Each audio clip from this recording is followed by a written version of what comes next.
మార్చి 5వ తేదీ నుండి నేటి వరకు ఉపవాసముల నుండి ప్రార్థిస్తున్నారు. నిద్రను మానుకొని లేస్తూ ఉన్నారు. ఎన్నో రకాల త్యాగాలు చేస్తున్నారు.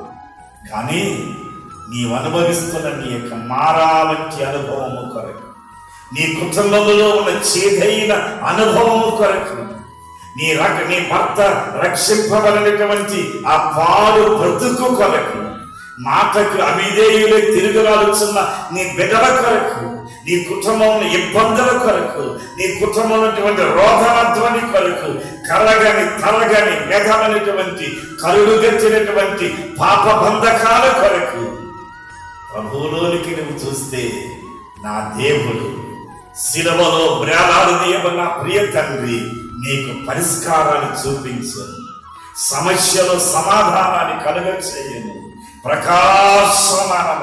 ప్రకాశమానమైన అంధకారముతో నిండిపోయిన నీ హృదయములో, నీ కుటుంబములో, నీ తలంపుల్లో, నీ ఆలోచనలో, నీ బ్రతుకులో ఒక మెరుపు మెరవటం నీవు చూడగలవు. దేవునికి స్తోత్రం.